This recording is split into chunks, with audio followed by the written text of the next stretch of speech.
എല്ലാവർക്കും എൻ്റെ വിനീത നമസ്കാരം.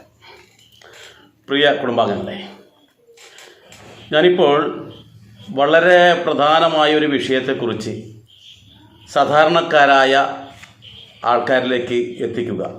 ആ ഒറ്റ കാര്യമാണ് എൻ്റെ മുന്നിലുള്ളത്. എന്താണ് വിഷയം എന്ന് വെച്ച് കഴിഞ്ഞാൽ, ഇപ്പോൾ നമ്മുടെ കേരളത്തിൽ ചരിത്ര പണ്ഡിതൻ, പ്രഭാഷകൻ, ഭാഷാവിശാരദൻ, അറിവിൻ്റെ നിറകുടം തുടങ്ങിയ പേരിൽ ഇങ്ങനെ വിലസുന്ന ഒരാളുണ്ട്. ഡോക്ടർ TS ശ്യാം എന്നാണ് തോന്നുന്നു അദ്ദേഹത്തിൻ്റെ പൂർണ്ണമായ പേര്. അദ്ദേഹത്തിൻ്റെ പ്രധാനമായ ലക്ഷ്യം എന്തെന്ന് വെച്ചാൽ, എങ്ങനെയെങ്കിലും ഒരു സർക്കാരിൽ നിന്ന് നല്ല ഒരു അറിയപ്പെടുന്ന ഒരു അവാർഡ് നേടിയെടുക്കണം. ഈ അവാർഡ് നേടിയെടുക്കാൻ വേണ്ടിയിട്ട് സാധാരണക്കാരായ ആൾക്കാർ പലതരത്തിലുള്ള ടെസ്റ്റുകളും പരീക്ഷകളും പരീക്ഷണങ്ങളും ഒക്കെ ചെയ്ത് തൻ്റെ കഴിവ് തെളിയിക്കും.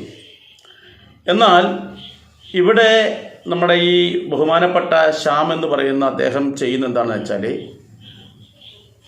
എന്ത് നീച പ്രവൃത്തിയായാലും വേണ്ടില്ല, കാര്യം നേടണം, അങ്ങനെ ഒരു ലക്ഷ്യമാണുള്ളതെന്ന് തോന്നുന്നു. കാരണം അദ്ദേഹത്തിൻ്റെ വായിൽ തുമ്പിൽ ഏത് അവസരത്തിലും ചോദിക്കുന്ന എന്താണെന്നറിയാം, അവരുടേത് ബ്രാഹ്മണിക്കൽ അജണ്ട. ബ്രാഹ്മണൻ എന്ന് കേൾക്കുമ്പോൾ തന്നെ അദ്ദേഹത്തിൻ്റെ കാലളകും. എന്ന് വെച്ചാൽ ബ്രാഹ്മണന്മാരാണ് അയാളുടെ ഒന്നാന്തര ശത്രു. എന്ത് മഹാപാപമാണ് ബ്രാഹ്മണന്മാർ ഇദ്ദേഹത്തിനോട് ചെയ്തതെന്ന് എനിക്കറിയില്ല. എനിക്ക് തോന്നുന്നത് വെച്ചാൽ, ഇദ്ദേഹത്തിന് കിട്ടാത്ത എന്തൊക്കെയോ അവർക്ക് കിട്ടി, അല്ലെങ്കിൽ അവർ അനുഭവിക്കുന്ന ആ ഒരു ആനന്ദം ഉണ്ടല്ലോ, ആത്മീയതയിലൂടെ പോകുമ്പോൾ കിട്ടുന്ന ആനന്ദം, അത് കണ്ടതുകൊണ്ടാണോ, അല്ലെങ്കിൽ ഏതെങ്കിലും തരത്തിൽ ഇദ്ദേഹത്തിന് കിട്ടാത്ത എന്തെങ്കിലും അവർക്ക് കിട്ടിയത് കൊണ്ടാണോ എന്നറിയില്ല, എന്തൊക്കെയായാലും വായ തുറന്ന അയാൾ ബ്രാഹ്മണന്മാരെ തെറി പറയും. അതിനുവേണ്ടി മാത്രം വ്രതമെടുത്ത് നടക്കുക. അപ്പോൾ ഈ ബ്രാഹ്മണന്മാരെ തെറി പറയുമ്പോൾ ആ കൂട്ടത്തിൽ ഹിന്ദുക്കൾക്ക് ഒട്ടും പറയും. അപ്പോൾ ഹിന്ദു സനാതനധർമ്മമൊന്നും കേൾക്കാൻ പറ്റില്ല. സനാതനധർമ്മം കേട്ടാൽ തന്നെ അദ്ദേഹത്തിന് അതിനേക്കാളും കലിയാണ്. അപ്പോൾ ഈ സനാതനധർമ്മത്തിനെയും ഈ പറയുന്ന ബ്രാഹ്മണന്മാരെയും തെറി പറയുക, അല്ലെങ്കിൽ അതിനെ മോശമായിട്ട് ചിത്രീകരിക്കുക, അങ്ങനെ ചിത്രീകരിച്ചും കൊണ്ട് അദ്ദേഹത്തിന് എന്ത് നേടണം, എങ്ങനെയെങ്കിലും ഒരു അവാർഡ് നേടിയെടുക്കണം. അതിനു വേണ്ടുന്ന അതിശക്തമായിട്ടുള്ള പ്രവർത്തനമാണ് അദ്ദേഹം നടക്കുന്നത്. ഏത് വേദിയിൽ പോലും, ഒരു കല്യാണം നടക്കുന്നത്, ഇനി അതല്ല വേറെ എന്തെങ്കിലും മംഗളകർമ്മമാണോ, ഒരു സർക്കാരിൻ്റെ പരിപാടിയാണോ, വിദ്യാലയത്തിൻ്റെ പരിപാടിയാണോ, ഒരു സ്പോർട്സ് ആണോ, എന്ത് പരിപാടി കിട്ടിയാലും തിരിഞ്ഞു കറങ്ങി വരുമ്പോൾ സനാതന ധർമ്മത്തിനെതിരെയും ബ്രാഹ്മണിക്കൽ അജണ്ടയെക്കുറിച്ചും അയാൾ പറയാതിരിക്കില്ല. അതാണ് നമ്മൾ ടോസ് ഇട്ടുമ്പോൾ 2 ഭാഗം വരാറുണ്ട്. ഇതങ്ങനെ, ഇത് ഒരു ഭാഗം മാത്രമേ വരുള്ളൂ. എങ്ങനെ വീണാലും പൂച്ച വീണ പോലെ 4 കാലിൽ എന്ന് പറയുന്നില്ലേ, അതുപോലെ എന്ത് പറഞ്ഞാലും അവസാനം ഈ ബ്രാഹ്മണിക്കൽ അജണ്ടയും സനാതനധർമ്മവും ഇയാൾ എടുത്തു പറയും. അങ്ങനെയുള്ള അവസരത്തിലാണ് ഇദ്ദേഹത്തിൻ്റെ ഒരു വീഡിയോ എൻ്റെ ശ്രദ്ധയിൽപ്പെട്ടത്. അതാണ് ഞാൻ ഇത്രയും പറയാനുണ്ടായത്. പിന്നെ ഈ വീഡിയോ കണ്ടപ്പോൾ ഞാൻ അദ്ദേഹത്തിനെ കുറിച്ച് കൂടുതലായിട്ട് അന്വേഷണം നടത്തി. ഇതിനു മുമ്പും ഞാൻ ഇദ്ദേഹത്തിനെതിരെ ഒരു പ്രഭാഷണം നടത്തിയിട്ടുണ്ടായിരുന്നു. അപ്പോൾ ഇത് കുറച്ചും കൂടി കടന്ന കയ്യാണ്. കാരണം ദിവസം കഴിയുന്നതോറും ഇത് മൂത്ത് വരെയാണ് ഈ സ്വഭാവം. കാരണം ഇത് മൂത്ത് കഴിഞ്ഞാൽ എന്താ ചെയ്യാന്ന് പറയാൻ പറ്റില്ല. പണ്ടുള്ള ആൾക്കാർ പറയാറുണ്ട്, ഭ്രാന്തളകി കഴിഞ്ഞാൽ ചങ്ങലക്കിടാന്ന്. എന്നാൽ ചങ്ങലക്ക് ഭ്രാന്തളകി എന്ത് ചെയ്യും? അങ്ങനെയുള്ളൊരു അവസരമാണ്, അല്ലെങ്കിൽ അങ്ങനെയുള്ളൊരു അവസ്ഥയാണ് ഇദ്ദേഹത്തിനുള്ളതെന്ന് എനിക്ക് തോന്നിപ്പോവാണ്. എൻ്റെ കാഴ്ചപ്പാടാണോ എന്നറിയില്ല, എനിക്ക് അങ്ങനെ തോന്നിപ്പോകുന്നു ഇദ്ദേഹത്തിൻ്റെ സംഭാഷണങ്ങൾ കേൾക്കുമ്പോൾ. ഇപ്പോൾ ഒരു വേദിയിൽ വെച്ചിട്ട് ഒരാൾ, ഇദ്ദേഹത്തിൻ്റെതായ യുക്തിവാദികളും അല്ലെങ്കിൽ ഈ ഹിന്ദു വിരുദ്ധരായ കുറേ ആൾക്കാരുടെ വേദിയിൽ വെച്ചിട്ട് ഒരാൾ ഒരു സംശയം ചോദിക്കാനിടയായി. അദ്ദേഹം ഈ പറയുന്ന ശ്യാംജി പറഞ്ഞതിനെ എതിർത്തുകൊണ്ടാണ് പറയുന്നത്. അദ്ദേഹം പറഞ്ഞ സരസ്വതി ദേവിയെക്കുറിച്ച് അങ്ങ് പറഞ്ഞത് എനിക്ക് അംഗീകരിക്കാൻ പറ്റില്ല എന്ന വിധത്തിലാണ് പറയുന്നത്. ഏതായാലും ഞാൻ ആ വിഷയത്തിലേക്ക് കടക്കുന്നതിന് ഞാൻ ആ വീഡിയോയുടെ ശകലങ്ങൾ നിങ്ങൾക്ക് കാണിച്ചു തരാം. ഇദ്ദേഹം പറയുന്ന കാര്യങ്ങളുണ്ടല്ലോ, അതിൻ്റെ ശകലങ്ങൾ കാണിച്ചു തരാം, നിങ്ങളത് കേൾക്കുക. അത് കേട്ടതിന് ശേഷമല്ലേ നമുക്കതിന് മറുപടി കൊടുക്കാൻ പറ്റും. ഇദ്ദേഹം പറയുന്ന ഓരോ വാക്കും ശ്രദ്ധിക്കണം. ഇത്ര കണ്ട് ഒരു ഹിന്ദു നാമധേയത്തിൽ വന്ന് ഹിന്ദുവിനെ കുറ്റപ്പെടുത്താൻ, സനാതന ധർമ്മത്തെ കുറ്റപ്പെടുത്താൻ വേണ്ടി പാടുപെടുന്ന ഒരു കാഴ്ച നമ്മൾ മനസ്സിലാക്കേണ്ടത്. ഹിന്ദുവിനെ ആര് എന്ത് കുറ്റം പറഞ്ഞാലും ഹിന്ദുക്കൾക്ക് അങ്ങനത്തെ ഒരു പ്രയാസമില്ല കേട്ടോ. അതിനുള്ള സ്വാതന്ത്ര്യമുണ്ട്, വിമർശിക്കുവാനുള്ള സ്വാതന്ത്ര്യമുണ്ട്. വിമർശിച്ചോട്ടെ, പക്ഷേ പഠിച്ചുകൊണ്ട് വേണം വിമർശിക്കാൻ എന്നർത്ഥം. ഏതായാലും നമുക്കതൊന്ന് കേട്ടു നോക്കാം. ഒന്നാമത്തെ കാര്യങ്ങൾ സാറ് ആ സരസ്വതിയെ കൊണ്ട് പറഞ്ഞത്, ഇപ്പം ഞാൻ ഓൾറെഡി സൂചിപ്പിച്ചല്ലോ, ഞാനൊരു 100% തിസിസ്റ്റ് ആണെന്നുള്ളത്. അപ്പോൾ ഞങ്ങൾ പഠിച്ചിരിക്കുന്ന അല്ലെങ്കിൽ ഞങ്ങൾ വിശ്വസിക്കുന്ന കാര്യം എന്ന് വെച്ചാൽ സരസ്വതി പറഞ്ഞാൽ എനിത്തിങ് ലൈക്ക് ഒരു വിദ്യയാണ്, ഒരു നോളജാണെന്ന് പറയുന്നത് anything you can relate it with എന്നുള്ളതാണ്. അവിടെ ഒരു ഡ്യുവൽ ഫാക്ടർ ഇല്ല. പക്ഷെ മേ ബി നമുക്കൊരു പാശ്ചാത്യം ഒന്നിനേക്കാളും ബെറ്റർ ആയിട്ടുള്ളത് മറ്റേത് അവിടെ നിന്ന് വന്നത് കൊണ്ടാവാം പ്രചോദനം. മേ ബി അതിനോട് എനിക്ക് എഗൻസ്റ്റ് ആയിട്ടില്ല. പക്ഷേ ആ രണ്ട് തരത്തിലുള്ള സരസ്വതി എന്നുള്ളത് മേ ബി സാർ കുറച്ചും കൂടി കാര്യങ്ങൾ വ്യക്തമാക്കാൻ പറഞ്ഞതായിരിക്കാം. ബട്ട് എനിക്കതിനോട് യോജിക്കാൻ പറ്റില്ല, പേഴ്സണൽ ഒപ്പീനിയനാണ്. ഒന്നാമത്തെ ചോദ്യം സരസ്വതിയെ സംബന്ധിച്ചാണ്. പക്ഷെ ഉത്തരം ഇച്ചിരി സങ്കീർണമാണ്. അങ്ങനെ എല്ലാ അറിവിനെയും സരസ്വതിയുമായി ബന്ധപ്പെടുത്താൻ കഴിയില്ല. അങ്ങനെ എല്ലാ അറിവും സരസ്വതി ആയിരുന്നുവെങ്കിൽ, ഇന്ത്യയിൽ അങ്ങനെ ഒരു സരസ്വതി ഉണ്ടായിരുന്നുവെങ്കിൽ എന്തുകൊണ്ടാണ് ഇന്ത്യയിലെ ദളിതർക്കും ആദിവാസികൾക്കും വിദ്യ നിഷേധിക്കപ്പെട്ടത്? ഈ സരസ്വതി എവിടെ ആയിരുന്നു ഇത്രയും കാലം? ഈ സരസ്വതി എവിടെ ആയിരുന്നേ? അമ്പലത്തിനകത്ത് ഇരിപ്പം ഉണ്ടായിരുന്നല്ലോ. ഒരുപാട് പേരെ അനുഗ്രഹിച്ച ചരിത്രം ഗുരുവായൂരപ്പൻ, ശ്രീകൃഷ്ണ. ഇപ്പോൾ വൈകുന്നേരം 6 മണിക്ക് വേറൊരു സീരിയലുണ്ടല്ലോ, എന്താണ് ഏഷ്യാനെറ്റിനകത്ത് 6 മണിക്ക് വേറൊരു സീരിയലുണ്ട്, അയ്യപ്പൻ്റെ സീരിയൽ. അതിനകത്ത് ഇതുപോലെ യക്ഷി കഥകൾ ഒരുപാട് കാണിക്കുന്നുണ്ട്. അങ്ങ് ദൈവം നേരിട്ടങ്ങ് ഇറങ്ങി വന്ന് അനുഗ്രഹിക്കുക. എന്തുകൊണ്ടാണ് ഇന്ത്യയിലെ ദളിതരെയും ആദിവാസികളെയും ബഹുജനങ്ങളെയും അനുഗ്രഹിക്കുന്ന കാര്യത്തിൽ ദൈവങ്ങൾക്കൊക്കെ ഭയങ്കര പിശുക്ക? അവരാരും ഇറങ്ങി വരുത്തേയില്ല. എന്താണ് ഇറങ്ങി വരാത്തത്? നമ്മൾ കേട്ടല്ലോ, അദ്ദേഹം പറയുന്നതറിയാം, ഇന്ത്യയിലെ ദളിതർക്കും ആദിവാസികൾക്കും വിദ്യ നിഷേധിച്ചിരുന്നു, അന്ന് ഈ സരസ്വതിയൊക്കെ എവിടെ പോയി എന്നാണ്. സരസ്വതി എന്ന് പറയുന്ന സങ്കല്പം ഇത്രയും കാലം അമ്പലത്തിനുള്ളിലല്ല ഉണ്ടായിരുന്നത്. അത് ഇന്ത്യയിലുള്ള ദളിതർക്കും അതുപോലെ ആദിവാസികൾക്കും വിദ്യ നിഷേധിച്ചു, താഴേക്കടയിലുള്ള ആൾക്കാർക്ക് വിദ്യ നിഷേധിച്ച സരസ്വതിയായിരുന്നു. അപ്പം അങ്ങനെ ഒരു കാലഘട്ടമായിരുന്നു നമുക്കിവിടെ ഉണ്ടായിരുന്നത്. അത് ബ്രാഹ്മണന്മാരുടെ മാത്രം ആരാധന രീതിയാണ് എന്ന വിധത്തിലാണ് ഇദ്ദേഹം പറയുന്നത്. എന്നാൽ ബഹുമാനപ്പെട്ട ശ്യാംജി, ഞാൻ അങ്ങയോടൊരു കാര്യം പറയട്ടെ. അങ്ങ് വാദോരാതെ ഹിന്ദു ധർമ്മത്തെക്കുറിച്ചും അതോടൊപ്പം സരസ്വതിയെക്കുറിച്ചൊക്കെ അങ്ങ് കുറ്റപ്പെടുത്തുന്ന സമയത്ത് ഒരു കാര്യം ചിന്തിക്കുക. ഹിന്ദുവിൻ്റെ ആധികാരിക ഗ്രന്ഥം എന്ന് പറയുന്നത് വേദങ്ങളാണ് എന്ന് അങ്ങേക്കറിയാലോ. അതിൽ ഏറ്റവും പ്രധാനമായിട്ടുള്ളൊരു വേദമാണ് യജുർവേദം.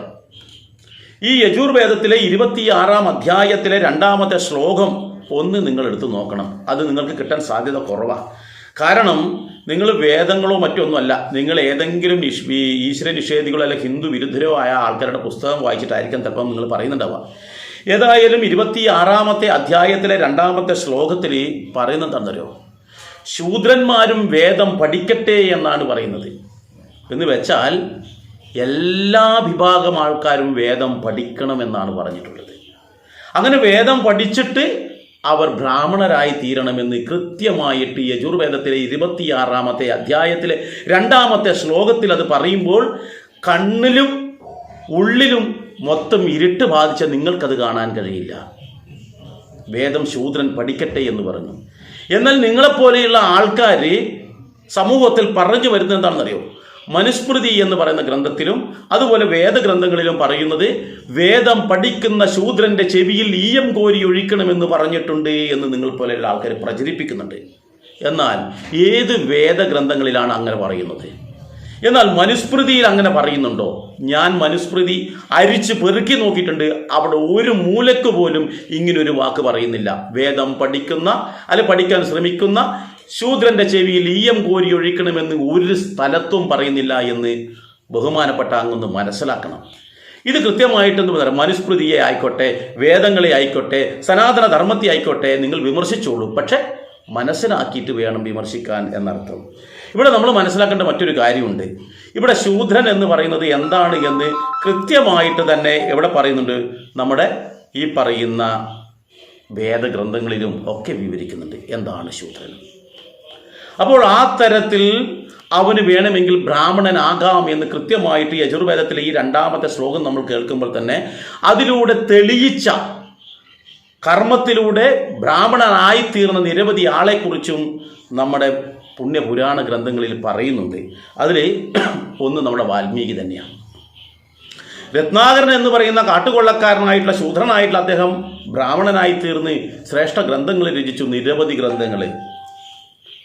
ഇനി ഇതൊന്നല്ല, ശബരി എന്ന് പറയുന്ന നമ്മൾ ശബരിമലയുമായി ബന്ധപ്പെട്ടിട്ടുള്ളതാണ് ശബരി. ശബരി ആരാ? കാട്ടാള സ്ത്രീയാ. ശ്രമണ എന്നാണ് പേര്. വേട സമുദായത്തിൽ അവരുടെ ജനനം. അവരോ തപസ് ചെയ്ത് ശ്രേഷ്ഠമായ തലത്തിലേക്ക് എത്തിച്ചേർന്നു എന്ന് നമുക്കറിയാൻ പറ്റും. അവരെയും ആരും ഈയങ്കോരി ഒഴുക്കി ചെയ്തിട്ടുള്ള വേദമന്ത്രങ്ങൾ ഉച്ചരിക്കുന്ന ശ്രേഷ്ഠയായ പവിത്രയായ ഒരു മാതാവായിട്ടാണ് അവരെ നമ്മൾ കാണുന്നത്. ഇനി കാളിദാസനെ നോക്കൂ. സാക്ഷാൽ സരസ്വതിയിൽ നിന്ന് തന്നെ അറിവ് നേടിയിട്ടുള്ള വളരെ താഴേക്കിടയിലുള്ള ശൂദ്ര വിഭാഗത്തിലുള്ള ആളാണ് ബ്രാഹ്മണനായി തീർന്ന് ശാകുന്തളം അടക്കം എഴുതി തീർത്ത് മേഘസന്ദേശം അടക്കം എഴുതി തീർത്ത പുണ്യാത്മാവിനെ നിങ്ങൾ മറന്നുപോയോ എന്ന് എനിക്കറിയില്ല.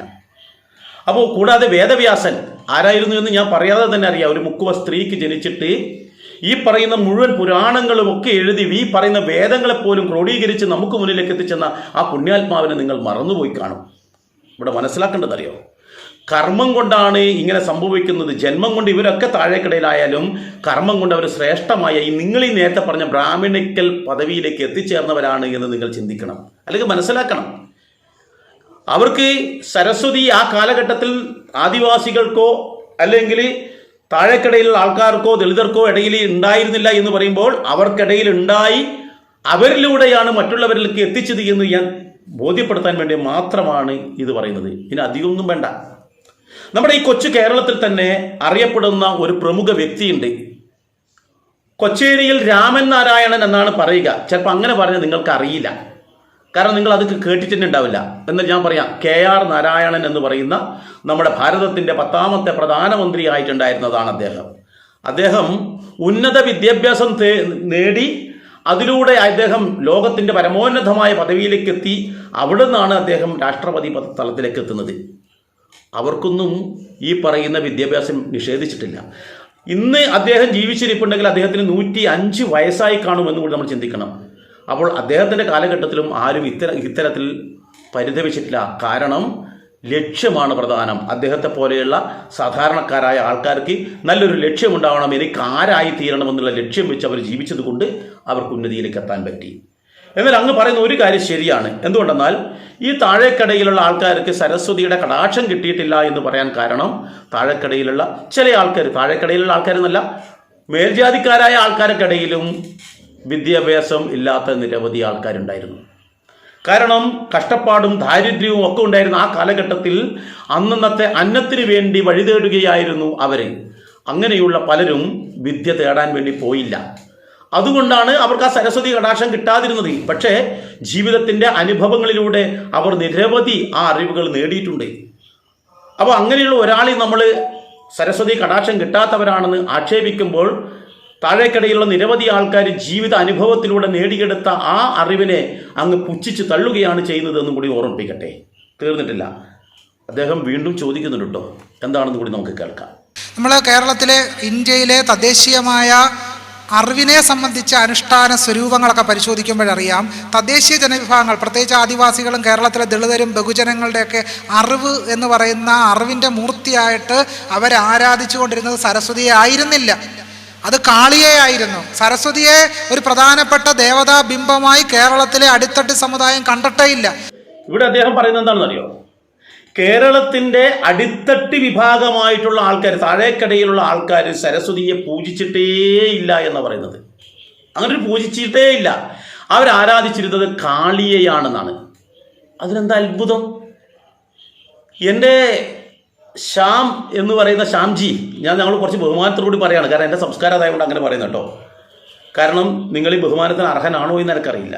ഏതായാലും ശ്യാംജിയോട് ഞാൻ പറയട്ടെ, അടിത്തട്ടിലുള്ള ആൾക്കാരുടെ ജീവിതം എന്താണെന്ന് ഞാൻ പറഞ്ഞു. കാരണം എന്താ, അന്നത്തെ അന്നത്തിന് വേണ്ടി വയലിൽ കഷ്ടപ്പെടുന്നവനാണ്. ഈ സമൂഹത്തിന് മൊത്തം നിലനിർത്തുന്ന തരത്തിൽ ആ കഠിനാധ്വാനം ചെയ്യുന്നവനാണ് അവൻ. പുസ്തകത്തിൻ്റെ പുറകെ പോയാൽ അവർക്ക് എന്ത് കിട്ടില്ല? അന്നം കിട്ടില്ല, ജീവിക്കാനുള്ള വകയുണ്ടാവില്ല. മറ്റുള്ളവരുടെ കുടുംബത്തിന്, സ്വന്തം കുടുംബത്തിനെയും ഇതാക്കണം, അതേസമയത്ത് മറ്റുള്ളവർക്ക് വേണ്ടുന്ന കാര്യങ്ങളും സ്വന്തം കൃഷിഭൂമിയിൽ ഉൽപ്പാദിപ്പിക്കണം. സ്വന്തം കൃഷിഭൂമിയായാലും മറ്റുള്ളവരുടെ കൃഷിഭൂമിയായാലും ഉൽപ്പാദിപ്പിക്കുന്നവരായിരുന്നു. അപ്പോൾ അവർക്ക് വേണ്ടത് എന്താണ്? ശക്തമായ ആരോഗ്യമാണ്. സനാതന ധർമ്മ വിശ്വാസികൾക്കിടയിൽ ഒരു വിശ്വാസമുണ്ട്, വിദ്യ തേടുന്ന ആൾക്കാർ, വിദ്യാർത്ഥികളായ ആൾക്കാർ സരസ്വതിയെയാണ് പൂജിക്കുന്നത്. വൈശ്യന്മാരായ ആൾക്കാർ, കച്ചവടത്തിലൂടെ പണം സമ്പാദിക്കുന്ന ആൾക്കാർ മഹാലക്ഷ്മിയാണ് പൂജിക്കുന്നത്. യുദ്ധം ചെയ്യുക, അതല്ലെങ്കിൽ ഈ ഭൂമിയോട് മല്ലിടുന്ന ആൾക്കാർ, കൃഷി മറ്റു കാര്യങ്ങൾ ചെയ്യുന്ന ആൾക്കാർ, കഠിനാധ്വാനം ചെയ്യുന്ന ആൾക്കാർ ഭദ്രകാളിയെയാണ്, പരാശക്തിയെയാണ് പൂജിച്ചിരുന്നത്. അതുകൊണ്ട് തന്നെ പഴയ കാലഘട്ടങ്ങളിൽ ഈ ഭൂമിയിൽ കഠിനാധ്വാനം ചെയ്യുന്ന ആൾക്കാർ അവരുടെ ദേവതയായി തിരഞ്ഞെടുത്തിരിക്കുന്നതും മഹാകാളിയെ തന്നെയാണ്. അതിലെന്താ തെറ്റെന്താണ്? ആ വിഭാഗത്തിൽ നിന്ന് തന്നെയാണ് നമ്മുടെ KR നാരായണനെ പോലെയുള്ള മഹാനുഭാവന്മാരുണ്ടായത്. അവർ സരസ്വതിയെ ആരാധിച്ചു. കാരണം അവരുടെ അച്ഛനമ്മമാർ ഇവർക്ക് സരസ്വതിയെ പൂജിക്കുവാനുള്ള അല്ലെങ്കിൽ സരസ്വതിയായിട്ടുള്ള അറിവ് നേടാനുള്ള സൗകര്യമൊരുക്കി കൊടുത്തു. അവരത് കണ്ടെത്തി. എന്നാൽ ചില ആൾക്കാർ അത് കണ്ടെത്തിയില്ല. ബഹുഭൂരിപക്ഷം ആൾക്കാർ താഴേക്കടയിൽ നിന്ന് എത്രയോ മഹാനുഭാവന്മാരായ ആൾക്കാർ ഇത്തരത്തിൽ സരസ്വതി ദേവിയാകുന്ന കടാക്ഷം, അറിവിൻ്റെ കടാക്ഷം സ്വീകരിച്ചും കൊണ്ട് ഉന്നതങ്ങളിലെത്തിയിട്ടുണ്ട്. ഇല്ല എന്ന് പറയാൻ പറ്റില്ല. എന്നാൽ ബഹുഭൂരിപക്ഷം ആൾക്കാരും താഴേക്കടയിലുള്ള ആ കഠിനാധ്വാനം ചെയ്തിട്ട് മുന്നോട്ട് പോയി അന്നത്തെ ജീവിതം പുലർത്താൻ വേണ്ടിയിട്ട് അവർക്ക് അവരുടെ ദേവതയായിട്ട് കാളിയെ ആരാധിച്ചു. എന്താ തെറ്റെന്താണ്? ഓരോ ആൾക്കാർക്കും അതിനനുസരിച്ചല്ലേ, നമ്മൾക്കനുസരിച്ചല്ലേ നമ്മൾ കാര്യങ്ങൾ ചെയ്യുക. അപ്പോൾ ആ ഒരു കാര്യത്തിൽ അങ്ങ് ഞാൻ നേരത്തെ പറഞ്ഞു തന്നെ പറയട്ടെ, വിമർശിച്ചോളൂ, പക്ഷേ ആ വിഷയത്തെക്കുറിച്ച് പഠിക്കണം. ഹിന്ദുവിനെ എന്തും പറയാം എന്നുള്ള ചിന്തയോടുകൂടി എന്ത് കാര്യങ്ങൾ പറഞ്ഞാൽ ഇവ പ്രതികരിക്കില്ല എന്നുള്ള ആ അഹങ്കാരത്തോടു കൂടിയാണ് അങ്ങ് ഇതെല്ലാം പറയുന്നറിയാം. പക്ഷേ പ്രതികരിച്ചിട്ടൊന്നൊരു കാര്യമില്ല. ഹിന്ദുവിനറിയാം. കാരണം എന്നറിയോ? ഇദ്ദേഹം പഠിക്കാതെ പറയുക. ഇദ്ദേഹത്തിൻ്റെ വാക്കുകൾ കേൾക്കാൻ കുറച്ച് പേരുണ്ടാകും. എന്നാലും അവർ യുക്തിപൂർവ്വം ചിന്തിക്കുമ്പോൾ മനസ്സിലാക്കാൻ പറ്റും, നിങ്ങൾ കുത്തിത്തിരിപ്പുണ്ടാക്കുകയാണ്, സമൂഹത്തിന് രണ്ട് ഭാഗമാക്കി തീർക്കുകയാണ്, ഹിന്ദു വിഭാഗങ്ങൾക്കിടയിൽ ആശയക്കുഴപ്പം ഉണ്ടാക്കാൻ വേണ്ടി ശ്രമിക്കുന്ന ആളാണെന്ന് അവർക്ക് ഒറ്റ നോട്ടത്തിൽ അറിയാം. അതുകൊണ്ട് തന്നെ നിങ്ങളുടെ വാക്കുകൾ എത്ര കേട്ട് കഴിഞ്ഞാലും പലരും ചിന്തിക്കുന്ന എന്താണല്ലോ, എന്തിനാ കക്കൂസിൻ്റെ കമ്പി വളച്ച് ജയിലിൽ പോകുന്നത് എന്ന്. നിങ്ങളെ കയറി ഒന്ന് അടിച്ചാലോ, നിങ്ങളെ കയറി എന്തെങ്കിലും ഒരു കല്ലെടുത്തെറിഞ്ഞാലോ നിങ്ങൾക്കെതിരെ പ്രതികരിച്ചിട്ട് എന്തിനാ അവരുടെ എനർജി കളയുന്നത്? ഒരു കാര്യമില്ല. നിങ്ങൾ പ്രതികരിച്ചോളൂ. നിങ്ങൾ എത്ര കണ്ടു വേണമെങ്കിലും ഹിന്ദു സമാജത്തിനോ സനാതന ധർമ്മത്തെയോ നിങ്ങൾ കുറ്റം പറഞ്ഞോളൂ. അതിലൊരു ബുദ്ധിമുട്ടില്ല. നിങ്ങൾ പറഞ്ഞ് നിങ്ങൾക്ക് തന്നെ മനസ്സിലാകുന്ന ഒരു ഘട്ടമുണ്ടാവും. എത്ര ഇതായാലും നിങ്ങൾക്ക് ഒരു മാറ്റം വരും. ഞാൻ നിങ്ങളെ കുറ്റപ്പെടുത്തുന്നില്ല, ഒറ്റ കാര്യമുള്ളൂ. നിങ്ങൾ എന്ത് വേണമെന്നറിയോ? എന്ത് വിമർശനം നടത്തുമ്പോഴും അതിനെക്കുറിച്ച് കൃത്യമായി ആധികാരികമായി പഠിച്ചതിന് ശേഷം മാത്രം വിമർശിക്കുക. ഇനി വീണ്ടും നിങ്ങൾ പലതും പറയുന്നുണ്ടല്ലോ, നമുക്ക് അങ്ങോട്ടേക്ക് നോക്കാം എന്താണ് ഇനി പറയുന്നത്. എല്ലാവരും ശ്രദ്ധിച്ച് കേൾക്കണം കേട്ടോ. വളരെ അടുത്ത കാലത്ത് മാത്രമാണ് സരസ്വതിയെ കേരളത്തിൽ ചില ആളുകൾ കൊണ്ടു നടക്കുന്നത്. കേരളത്തിൽ ഒരു സരസ്വതി ക്ഷേത്രം പോലും ഇല്ലല്ലോ. എത്ര സരസ്വതി ക്ഷേത്രമുണ്ട്? ആലപ്പുഴ ജില്ലയിൽ തട്ടാരമ്പലത്തിനടുത്ത് ഒരു സരസ്വതി ക്ഷേത്രമുണ്ട്. അങ്ങനെ വളരെ കുറച്ച് സരസ്വതി ക്ഷേത്രം പോലും വളരെ കുറവാണ്. കേട്ടല്ലോ എന്താ പറഞ്ഞത്? കേരളത്തിൽ സരസ്വതി ക്ഷേത്രമില്ല. കേരളത്തിൽ സരസ്വതിയുടെ ആരാധനയില്ല, സരസ്വതി ക്ഷേത്രങ്ങളൊന്നുമില്ല എന്നാണ് ഇദ്ദേഹത്തിൻ്റെ അഭിപ്രായം. ഏതോ ഒരു ക്ഷേത്രം പറഞ്ഞ് തട്ടാരം എന്ന് പറയുന്നത്, വേറൊന്നും ഇദ്ദേഹത്തിന് കേട്ടിട്ടില്ല. ഇപ്പോൾ തന്നെ നമുക്ക് ഉറപ്പിച്ചല്ലോ ഇദ്ദേഹത്തിൻ്റെ അറിവിൻ്റെ ആ പാണ്ഡിത്യം എത്രയാണെന്ന്. നാളെ തന്നെ ഇദ്ദേഹത്തിനൊരു അവാർഡ് കൊടുക്കുന്നതിൽ ഒരു ഇതുമില്ല. കാരണം കേരളത്തിൽ സരസ്വതി ക്ഷേത്രമില്ല എന്നാണ് ഇദ്ദേഹം പറഞ്ഞിരിക്കുന്നത്. ബഹുമാനപ്പെട്ട ശ്യാംജിയോട് ഞാൻ പറയട്ടെ, കേരളത്തിൽ സരസ്വതി ക്ഷേത്രമില്ല എന്ന് നിങ്ങൾ പറയുമ്പോൾ ഞാൻ നിരവധി സരസ്വതി ക്ഷേത്രങ്ങളുടെ പേരുകൾ അങ്ങോട്ട് പറയാം.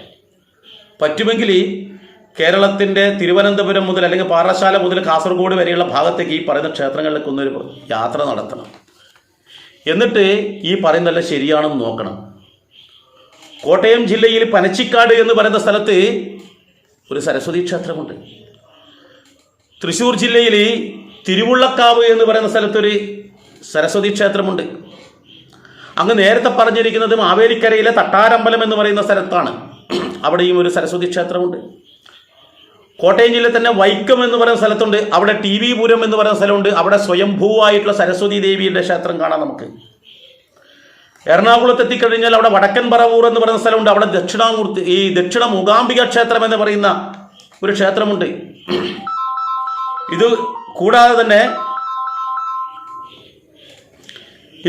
തന്നെ തിരുവനന്തപുരം അങ്ങേക്ക് അറിയാമല്ലോ. അവിടെ പത്മനാഭപുരം എന്ന് പറയുന്ന സ്ഥലത്ത്, പത്മനാഭപുരം കൊട്ടാരത്തിനടുത്ത് തേവർക്കെട്ട് സരസ്വതി ക്ഷേത്രം നമുക്ക് കാണാൻ കഴിയും. കേരളത്തിൽ അറിയപ്പെടുന്ന സരസ്വതി ക്ഷേത്രം തന്നെയാണ് ചോറ്റാനിക്കര. അവിടെ 3 ഭാവങ്ങളിലാണ്. അപ്പോൾ അവിടെ സരസ്വതി ഭാവത്തിലും അവിടെ ആരാധിക്കുന്നുണ്ട് എന്ന് നമുക്ക് മനസ്സിലാക്കാൻ പറ്റും. ഇനി വടക്ക് ഭാഗത്തെത്തിക്കഴിഞ്ഞാൽ കണ്ണൂർ ജില്ലയിൽ പള്ളിക്കുന്ന് എന്ന് പറയുന്ന സ്ഥലത്ത് അവിടെ ഒരു മൂകാംബിക ക്ഷേത്രമുണ്ട്. ഞാൻ എല്ലാ ക്ഷേത്രങ്ങളും പറയുന്നില്ല, ഞാൻ എന്നാലും അറിയപ്പെടുന്ന ക്ഷേത്രങ്ങളെ ഞാൻ എടുത്തു പറയുകയാണ്. ഇനി അങ്ങ് തൊട്ടതിനും പിടിച്ചതിനൊക്കെ കൂട്ടുപിടിക്കുന്ന ഒരു മഹാനുഭാവനുണ്ട്, സാക്ഷാത് ശ്രീ നാരായണ ഗുരു. ആ നാരായണ ഗുരു പ്രതിഷ്ഠിച്ച ഒരു സരസ്വതി ക്ഷേത്രമുണ്ട് വർക്കലയിൽ, ഈ ശിവഗിരിയിൽ എന്ന് പറയുന്ന സ്ഥലത്ത്. അങ്ങ് കണ്ടിട്ടുണ്ടോ എന്ന് എനിക്കറിയില്ല. അങ്ങ് പറയാറുണ്ടല്ലോ, ഓരോ അവസരങ്ങളിൽ എടുത്ത് പറയുന്നതാണ്. അവിടെ ശ്രീനാരായണ ഗുരു വെളുത്ത താമരയിലിരിക്കുന്ന സരസ്വതി ദേവിയുടെ പ്രതിഷ്ഠയാണ് അവിടെയുള്ളത്. കുമാരനെല്ലൂർ ദേവീക്ഷേത്രത്തിൽ അങ്ങ് പോയിട്ടുണ്ടോ എന്ന് എനിക്കറിയില്ല. അവിടെ ആ ദേവീക്ഷേത്രത്തിൽ 5 ഭാവങ്ങളാണുള്ളത്. ആ 5 ഭാവങ്ങളിൽ ഒന്ന് സരസ്വതി ദേവിയെയാണ് പൂജിക്കുന്നത്. പൂജപ്പുര എന്ന് പറയുന്ന സ്ഥലത്ത്, പൂജപ്പുര സരസ്വതി ക്ഷേത്രത്തിൽ അങ്ങ് പോയി നോക്കണം. കല്ലറ എന്ന് പറയുന്ന സ്ഥലത്ത് ശാരദാക്ഷേത്രം, അവിടെ വീണാപാണിനിയായിട്ടുള്ള സരസ്വതിയെ നമുക്ക് കാണാൻ കഴിയും. അതേപോലെ തന്നെ കാലടിയിലുള്ള ഒരു ശാരദാക്ഷേത്രമുണ്ട്, അവിടെയും സരസ്വതി ക്ഷേത്രം തന്നെയാണ്. ആവണങ്കോട്ട് എന്ന് പറയുന്ന സ്ഥലമുണ്ട്, അവിടെയും സരസ്വതി ക്ഷേത്രമുണ്ട്. ശ്രീപുരം സരസ്വതി ക്ഷേത്രത്തെക്കുറിച്ച് അങ്ങ് അറിഞ്ഞിട്ടുണ്ടോ എന്ന് എനിക്കറിയില്ല. മലപ്പുറം ചന്ദനക്കാവ് എന്ന് പറയുന്ന സ്ഥലത്ത് കേൾവി കേട്ട ഒരു സരസ്വതി ക്ഷേത്രമുണ്ട്. അതുപോലെ തന്നെയാണ് പന്തളം എന്ന് പറയുന്ന സ്ഥലം, പന്തളത്ത് പാട്ടുപൂരക്കാവ് ദേവി ക്ഷേത്രമുണ്ട്, അവിടെയും സരസ്വതിയുണ്ട്. പാലക്കാട് ഹേമാംബിക ക്ഷേത്രമുണ്ട്, കല്ലേക്കുളങ്ങര, അവിടെ മഹാസരസ്വതി ഭാവത്തിലാണ് സരസ്വതി ക്ഷേത്രമുള്ളത്. അതുപോലെ തന്നെ പാലക്കാട് തന്നെ മറ്റൊരു സ്ഥലമാണ് പട്ടാമ്പി എന്ന് പറയുന്നത്. ഈ പട്ടാമ്പിയിൽ ഞാങ്ങാട്ടേരി ഭഗവതി ക്ഷേത്രമുണ്ട്, അത് വള്ളുവനാടൻ മൂകാംബിക ക്ഷേത്രം എന്നും കൂടി പറയപ്പെടുന്നുണ്ട്. എത്ര പറഞ്ഞാലും തീരില്ല കേട്ടോ, എത്ര പറഞ്ഞാലും തീരാത്ത അത്രയോളം സരസ്വതി ക്ഷേത്രങ്ങളാണുള്ളത്. ഏഴുകോൺ എന്ന് പറയുന്ന സ്ഥലത്ത് മൂകാംബിക ക്ഷേത്രമുണ്ട്. അതുപോലെ തന്നെ കേരളത്തിൽ അറിയപ്പെടുന്നതാണ് ഇപ്പം മൃദംഗശൈലേശ്വരി ക്ഷേത്രം ഇരിട്ടിക്കടുത്ത്, അവിടെയും സരസ്വതി ഭാവമാണ്. വയനാട് ജില്ലയിൽ പൂതാടി സരസ്വതി ക്ഷേത്രമുണ്ട്. തൃശ്ശൂർ ജില്ലയിലെ അന്തിക്കാട് എന്ന് പറയുന്ന സ്ഥലത്ത് അന്തിക്കാട് മൂകാംബിക ക്ഷേത്രമുണ്ട്. ആലപ്പുഴ ജില്ലയിലെ ആറാട്ടുപുഴ എന്ന് പറയുന്ന സ്ഥലത്ത് പെരുമ്പള്ളി ലക്ഷ്മി വിനായക സരസ്വതി ക്ഷേത്രമുണ്ട്. പാലക്കാട് പെരിങ്ങോട് പാറശ്ശേരി മൂകാംബിക ഭഗവതി ക്ഷേത്രമുണ്ട്. ഇനിയും വേണോ? അപ്പോൾ ഇതൊന്നും അങ്ങ് കണ്ടിട്ടില്ല, ഇതൊന്നും കേട്ടിട്ടേ ഇല്ല. എന്നിട്ടും അങ്ങ് ഇവിടെ ഇത്രയും ജനങ്ങൾ കൂടി നിൽക്കുന്ന ഒരു വേദിയിലാണെന്ന് പറയുന്നത് എവിടെയാ സരസ്വതി ക്ഷേത്രമെന്ന് ഒരു സംശയം ചോദിക്കട്ടെ. സരസ്വതിയും ലക്ഷ്മിയും കാളിയും പരാശക്തിയും തമ്മിലുള്ള വ്യത്യാസം എന്താണെന്ന് അറിയോ അങ്ങക്ക്? എന്താണ് സരസ്വതി ക്ഷേത്രമെന്നറിയോ? സരസ്വതി എന്ന് പറഞ്ഞാൽ തന്നെ അറിവാണ്. അപ്പോൾ ആ അറിവിൻ്റെ സ്ഥലമായിട്ടുള്ള, അല്ലെങ്കിൽ ആ അറിവ് നൽകുന്ന ദേവതയായിട്ട് നമ്മൾ സങ്കല്പിക്കുന്നതിനെ താറടിച്ച് കാണിക്കാൻ വേണ്ടി പറയുമ്പോൾ കുറച്ചെങ്കിലും പഠിക്കണ്ടേ? ഇനി ഒന്നും കൂടി പറഞ്ഞുതരാം. സരസ്വതിയോടല്ലേ അങ്ങക്ക് ഇത്രയും വലിയ ഒരു അപ്രിയം? സരസ്വതിയുടെ നാഥനായിട്ടുള്ള ബ്രഹ്മാവിനെ കുറിച്ച് പറയാമല്ലോ. ബ്രഹ്മാവിന് എത്ര സ്ഥലത്താണ് ക്ഷേത്രം ഉള്ളത്? സരസ്വതിക്ക് ക്ഷേത്രം ഇല്ലാത്തതാണല്ലോ നിങ്ങൾക്ക് വളരെയേറെ പ്രയാസം ഉണ്ടാക്കിയിട്ടുള്ളത്. ബ്രഹ്മാവിന് എത്ര സ്ഥലത്ത് ക്ഷേത്രമുണ്ട് ഒന്ന് പറയൂ. ഇനി അതും വേണ്ട, സാക്ഷാൽ മഹാവിഷ്ണുവിൻ്റെ അവതാരമായിട്ടുള്ള നിരവധി അവതാരങ്ങളെക്കുറിച്ച് അറിയാലോ. മത്സ്യം, എത്ര ക്ഷേത്രമുള്ളത് മത്സ്യത്തിന് വേണ്ടിയിട്ട്? കൂർമ്മത്തിന് എത്ര സ്ഥലത്താണ് ക്ഷേത്രം ഉള്ളത്? വരാഹത്തിന് പിന്നെയും ക്ഷേത്രങ്ങൾ ഉണ്ടാവാം, എന്നാലും മത്സ്യത്തിൻ്റെയും കൂർമ്മത്തിൻ്റെയും ക്ഷേത്രം നമുക്ക് കാണാൻ അപൂർവമായിട്ടേ കാണാൻ കഴിയും. വരാഹക്ഷേത്രം നമുക്ക് എത്ര കാണാൻ കഴിയും? നരസിംഹത്തിന് നിരവധി ക്ഷേത്രം കാണാൻ പറ്റും. എന്നാൽ വാമനന് തൃക്കാക്കരയിൽ ഉണ്ട് എന്നറിയാം, മറ്റെവിടെയെങ്കിലും ഉള്ളതായിട്ട് അങ്ങേക്ക് അറിയോ എന്നറിയില്ല. കോഴിക്കോട് ഒരു വാമന ക്ഷേത്രം ഉണ്ട് എന്നറിയാം. അപ്പോൾ ഈ കാര്യങ്ങളെല്ലാം എല്ലാ ദേവന്മാർക്കും ഇങ്ങനെ നിരവധി ക്ഷേത്രങ്ങളൊന്നുമില്ല കേട്ടോ. സരസ്വതിയെ സംബന്ധിച്ചിടത്തോളം നിരവധി ക്ഷേത്രങ്ങളാണുള്ളത്. ഇതൊക്കെ മറച്ചു പിടിച്ചുകൊണ്ടാണ് അങ്ങ് പറയുന്നത് സരസ്വതിക്ക് ക്ഷേത്രങ്ങളൊന്നുമില്ല എന്ന്. പോകട്ടെ, ഇനി എന്താ അങ്ങേക്ക് പറയാനുള്ളത് അതും കൂടി കേൾക്കാം, അതിനുശേഷം അതിനുള്ള മറുപടി കൂടി തരാം. സരസ്വതി എന്ന് പറയുന്നതിനെ എല്ലാ അറിവുമായി താരതമ്യം ചെയ്യാൻ കഴിയില്ല. സരസ്വതിയെ ചിത്രവൽക്കരിച്ചപ്പോൾ തന്നെ സരസ്വതിയുടെ കയ്യിൽ വേദം ഇരിക്കുന്ന ഒരു ചിത്രമാണ് രവിവർമ്മയെ പോലെയുള്ള ആളുകൾ വരച്ചിട്ടുള്ളത്. വേദം എന്ന് എഴുതി കാണാം. ചില കുറച്ച് താളിയോലകൾ കൈപ്പിടിച്ചിരിക്കുന്ന 4 കൈയുള്ളൊരു സരസ്വതിയെ നമുക്ക് കാണാവുന്നത്. അതിലൊരു കയ്യിൽ എന്താണ് ഇരിക്കുന്നത്? വേദമാണ്. ഈ വേദം കൊണ്ട് ഇന്ത്യൻ സമൂഹത്തിന് എന്ത് പ്രയോജനം എന്നുള്ളതാണ് അടിസ്ഥാനപരമായ ചോദ്യം. നല്ല ചോദ്യമാണ് കേട്ടോ, നല്ല ചോദ്യമാണ്. രവിവർമ്മ സരസ്വതി ദേവിയെ വരച്ചു. അപ്പോൾ ആ ചിത്രീകരിച്ചപ്പോൾ ഒരു കൈയിൽ വേദം പിടിച്ചതായിട്ടാണ് കാണുന്നത്. 4 കൈകളോട് കൂടിയ ആ സരസ്വതിയുടെ ഒരു കൈയിൽ വേദം പിടിച്ചതായിട്ടാണ് പറയുന്നത് എന്ന് പറയുന്നു, കാണിക്കുന്നു. വേദം കൊണ്ട് ഇന്ത്യൻ സമൂഹത്തിന് ഒരു പ്രയോജനവുമില്ല. എന്ത് പ്രയോജനമാണ് ഉള്ളത് എന്നാണ് അങ്ങ് ചോദിക്കുന്നത്. ഞാൻ പറഞ്ഞത് ചിലപ്പോൾ അത് കൂടുതലായി പോകും. കാരണം ഒരു വേദിയിൽ 10 ആൾക്കാർ കേൾക്കത്തക്ക വിധത്തിൽ ഒരാളെ അവഹേളിക്കുന്നത് ശരിയല്ലല്ലോ. അങ്ങക്കെന്തോ ആവാം, പക്ഷേ നമ്മുടെ സംസ്കാരം അതല്ലല്ലോ. അതുകൊണ്ട് ഞാൻ നല്ല ഭാഷ ഉപയോഗിക്കുന്നില്ല. ഇവിടെ ചിന്തിക്കേണ്ടതെന്നറിയോ, എന്താണ് വേദം എന്ന് പറയുന്ന വാക്കിൻ്റെ അർത്ഥം എന്നും കൂടി അങ്ങ് ചിന്തിക്കൂ. സരസ്വതി എന്ന് പറയുന്ന ദേവതാ സങ്കല്പം അറിവ് പകർന്നു തരുന്നവരാണ്, അല്ലെങ്കിൽ അറിവിൻ്റെ ദേവതയായിട്ടാണ് കണക്കാക്കുന്നത്. അറിവ് എന്ന് പറയുന്നതിൻ്റെ ചുരുക്കമാണ്, അല്ലെങ്കിൽ മറ്റൊരു പേരാണ് വേദം. വേദം എന്ന് പറയുന്നതിൻ്റെ അർത്ഥം അറിവ് എന്നാണ്. അപ്പോൾ ആ അറിവ് കിട്ടുന്നത് എവിടെയാണോ അതിനെയാണ് വിദ്യാലയമായിട്ട് കണക്കാക്കുന്നത്. അറിവ് എവിടെ നിന്ന് കിട്ടിയാലും മാതാവിൽ നിന്ന് കിട്ടും, പിതാവിൽ നിന്നും കിട്ടും, ഗുരുവിൽ നിന്നും കിട്ടും. മാതാവിൽ നിന്നും പിതാവിൽ നിന്നും കിട്ടുന്ന അറിവ് കൂടാതെ സമൂഹത്തിൽ നിന്ന് നമുക്ക് കിട്ടേണ്ടുന്ന അറിവ് തേടിയാണ് ഗുരുകുലത്തിലേക്ക് നമ്മൾ പോകുന്നത്, വിദ്യാലയത്തിലേക്ക് പോകുന്നത്. അപ്പോൾ അങ്ങ് പറയുന്നത് എന്താ വെച്ചാൽ ഇന്ത്യൻ സമൂഹത്തിന് ഒരു പ്രയോജനവുമില്ല ഈ അറിവ് കൊണ്ട് എന്നാണ് പറയുന്നത്. വേദം എന്ന് വെച്ചാൽ അറിവ് എന്നാണ് അർത്ഥം. അപ്പോൾ ഈ അറിവ് കൊണ്ട് ഒരു ഗുണവുമില്ല ഇന്ത്യൻ സമൂഹത്തിനെന്ന് പറയുമ്പോൾ ഇവിടുത്തെ വിദ്യാലയങ്ങളെല്ലാം അടച്ചു പൂട്ടണമെന്നാണോ നിങ്ങൾ പറയുന്നത്? അവിടെയാണ് സരസ്വതി ക്ഷേത്രമെന്ന് വിദ്യാലയത്തിന് പറയാറുണ്ട്. അറിവ് പകർന്നു കൊടുക്കുന്ന കേന്ദ്രമായിട്ടാണ് വിദ്യാലയത്തെ കണക്കാക്കുന്നത്. അപ്പോൾ അത് വേണ്ട എന്നാണോ പറയുന്നത്? ഇവിടെയുള്ള ഏത് മേഖലയിലേക്ക് നമുക്ക് എടുത്തു കഴിഞ്ഞാലും അവിടെയൊക്കെ തന്നെ നമുക്ക് എന്ത് കാണാൻ കഴിയും? ഇത്തരത്തിലുള്ള അറിവ് നൽകുന്ന സ്ഥലങ്ങൾ നമുക്ക് കാണാൻ കഴിയും.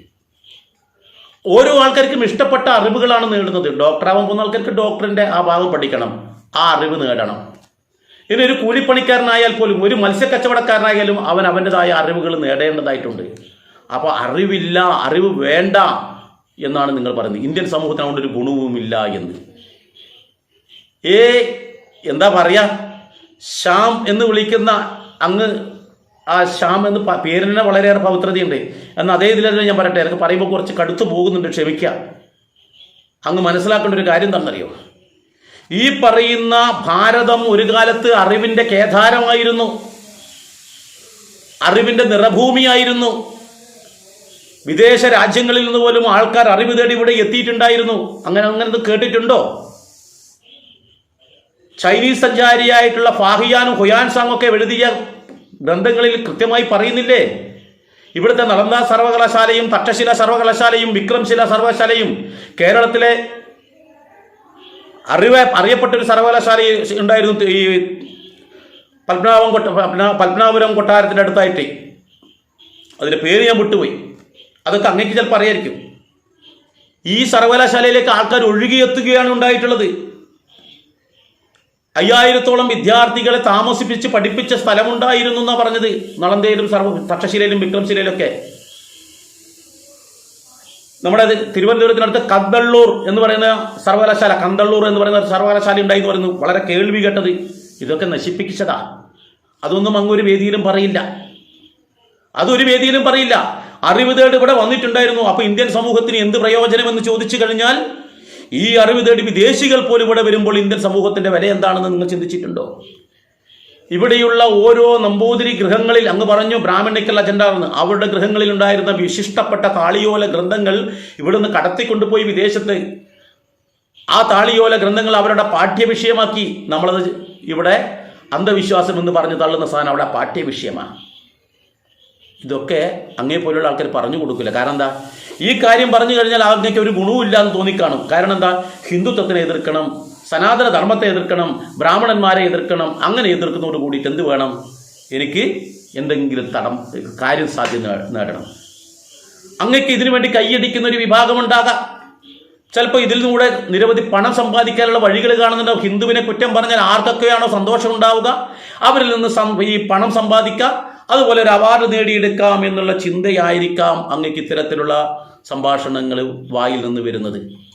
ഏതായാലും അങ്ങക്ക് അടുത്ത ഒന്ന് പറയാനുണ്ടല്ലോ, അതും കൂടി പറയൂ, നമുക്ക് കേൾക്കാല എന്താണെന്നുള്ളത്. ബ്രാഹ്മണോസ്യ മുഖമാസീത് ബാഹുരാജന്യകൃത ഊരു തദസ്യ വൈശ്യ പദ്ഭ്യാം ശൂദ്രോ അജായത. ബ്രാഹ്മണൻ വിരാട് പുരുഷന്റെ മുഖത്തു നിന്നുണ്ടായി, ശൂദ്രൻ പാദത്തിൽ നിന്നുണ്ടായി എന്ന് പറയുന്ന മനുഷ്യരെ നാലായി തരംതിരിക്കുന്ന, മനുഷ്യ സമൂഹത്തെ നാലായി വിഭജിക്കുന്ന, ഈ ശ്രീണീകൃത അസമത്വം ഊട്ടിയുറപ്പിക്കുന്ന പുസ്തകമാണ് സരസ്വതി കൈപ്പിടിച്ചിരിക്കുന്നത്. മനോഹരമായ സാഹിത്യമാണ് ഇവിടെ പറയുന്നത്. അറിവിൻ്റെ ഭണ്ഡാരമായിട്ടുള്ള നമ്മുടെ ഡോക്ടർ ശ്യാം ഇവിടെ വളരെ മനോഹരമായിട്ടുള്ള സാഹിത്യം പറയാണ്. വിരാട് പുരുഷനായിട്ടുള്ള ആ ഭഗവാന്റെ മുഖത്ത് ബ്രാഹ്മണനും കാൽപാദത്തിൽ ശൂദ്രനുമൊക്കെയുണ്ട്. അല്ലെങ്കിൽ അങ്ങനെയാണ് പുണ്യപുരാണ ഗ്രന്ഥങ്ങളിലും അതേപോലെ തന്നെ വേദങ്ങളിലും ഒക്കെ വിവരിക്കുന്നു എന്നുള്ളതാണ് അങ്ങേക്ക് ഉണ്ടായിട്ടുള്ള മറ്റൊരു വിഷമം. അതിൽ മനുഷ്യനെ 4 തരംതിരിക്കുകയാണ് ചെയ്യുന്നത് എന്നാണ് അങ്ങ് പറയുന്നത്. മുഖത്തു നിന്നും ബ്രാഹ്മണനും, കരങ്ങളിൽ നിന്നും ഭുജങ്ങളിൽ നിന്നും ക്ഷത്രിയനും, തുടയിൽ നിന്നും വൈശ്യനും, പാദത്തിൽ നിന്ന് ശൂദ്രനും ഉണ്ടായി. എങ്ങനെ 4 ഭാഗമാക്കി തിരിച്ചു ജനങ്ങളെ എന്നാണ് പറയുന്നത്. അങ്ങ് പറയുന്നൊരു വാക്ക് സാഹിത്യത്തിൻ്റെ അങ്ങേ തലയിലേക്ക് എത്തിയിട്ടുള്ളൊരു വാക്കാ. ശ്രേണീകൃത അസമത്വം ഊട്ടിയുറപ്പിക്കുന്നതാണ് വേദം എന്നാണ് പറയുന്നത്. അങ്ങക്ക് ഇത്ര വിഷമമുണ്ടെങ്കിൽ അങ്ങ് ആദ്യം ചെയ്യേണ്ടത് എന്താണെന്നറിയോ? ഇവിടുത്തെ സർക്കാരിനെതിരെ സമരം ചെയ്യണം, സർക്കാരിനെതിരെ സംസാരിക്കണം. പറ്റുമോ നിങ്ങൾക്ക്? വിദ്യാലയത്തിലേക്ക് ഒരു കുട്ടിയെ കൈ പിടിച്ചു കൊണ്ടുപോകുന്ന രക്ഷിതാവിനോട് അവിടുത്തെ പ്രധാന അധ്യാപകൻ ചോദിക്കുന്നു, നിങ്ങളുടെ മകൻ്റെ ജാതി ഏതാണ് എന്ന് ചോദിച്ചും കൊണ്ടാണ് ആ കളം പൂരിപ്പിക്കാൻ പറയുന്നത്. എന്തുകൊണ്ട് നിങ്ങൾക്ക് സർക്കാരിനോട് ഇത് പറയാൻ പറ്റുന്നില്ല? അവരോട് ഇതിനെതിരെ പ്രതികരിക്കാത്തത് എന്തുകൊണ്ടാണ്? നിങ്ങൾ വാദവരാതെ പല വേദികളിൽ സംസാരിക്കുന്നില്ലേ? എന്തുകൊണ്ട് ഈ കാര്യം നിങ്ങൾ പറയുന്നില്ല? ഇനി അതും പോകട്ടെ, അവിടെ ജാതി ചിന്തകൾ വരുന്ന സമയത്ത് നിങ്ങൾ ചിലപ്പോൾ അത് മറന്നുപോയത് ഓർമ്മയുണ്ടാവില്ല, അല്ലെങ്കിൽ അതിൽ പോയി കഴിഞ്ഞാൽ ചിലപ്പോൾ തല്ല് കിട്ടുമെന്നുള്ളത് കൊണ്ടായിരിക്കാം. റേഷൻ കടയിൽ പോകുന്ന ആൾക്കാരുണ്ട്. ഈ റേഷൻ കടയിൽ പോകുമ്പോൾ അവിടെ 4 തരത്തിലുള്ള കാർഡാണ്. ഒരേ സമൂഹത്തിനെ 4 തരംതിരിച്ചിരിക്കുക, 4 വിഭാഗമാക്കിയിരിക്കുക. എന്തിനാണ്? എന്താ പ്രതികരിക്കാത്തത്? നിങ്ങൾക്ക് പ്രതികരിക്കണ്ടേ? ഇവിടുത്തെ ജനങ്ങളെ മുഴുവനും മുതലാളി എന്നും തൊഴിലാളി എന്നും 2 വിഭാഗമായി ചിത്രീകരിച്ചുകൊണ്ട് ഇവിടെ സമരം നടത്തിയ ഒരു വിഭാഗമില്ലേ? എന്തുകൊണ്ട് നിങ്ങളുടെ വായിൽ നിന്നും ഒരക്ഷരം അതിനെതിരെ വന്നില്ല? ജനങ്ങളെ 2 തരംതിരിക്കാൻ പാടില്ലല്ലോ. അവരെല്ലാം ഏകീകൃതമായി കാണേണ്ടതല്ലേ? എന്തുകൊണ്ട് നിങ്ങൾക്ക് കഴിയുന്നില്ല? അപ്പോൾ മനസ്സിലാക്കേണ്ടത് ഒരു കാര്യമുണ്ട്. മനുഷ്യനെ തരംതിരിക്കുകയല്ല, അവൻ്റെ യോഗ്യതക്കനുസരിച്ചാണ് അവൻ ഓരോരോ തലത്തിലേക്ക് എത്തിച്ചേരുന്നത്. വിദ്യാലയത്തിൽ പഠിക്കുന്ന സമയത്ത് യഥാവിധി അവർ ഓരോരോ കോഴ്സുകൾ തിരഞ്ഞെടുക്കും. അതിൽ ഡോക്ടർ ഭാഗം പഠിക്കേണ്ട ആൾക്കാർ ഇപ്പോൾ MBBS തിരഞ്ഞെടുത്തു കഴിഞ്ഞാൽ അവൻ ആ MBBSലേക്ക് പോകും, അവനൊരു വിഭാഗമായി. ഇനി സിവിൽ വിഭാഗത്തിൽ ഇപ്പോൾ ഒരു IAS കാരനാവാനുണ്ട്, IPS കാരനാവണം, അവൻ വേറൊരു വിഭാഗം പഠിച്ചു, അവൻ ആ മേഖലയിലേക്ക് പോകും. അവൻ ഇഷ്ടമുള്ള ഒരു തൊഴിൽ തേടി ഇഷ്ടമുള്ള ഒരു കോഴ്സ് പഠിച്ച് മുന്നോട്ട് പോകുന്നു.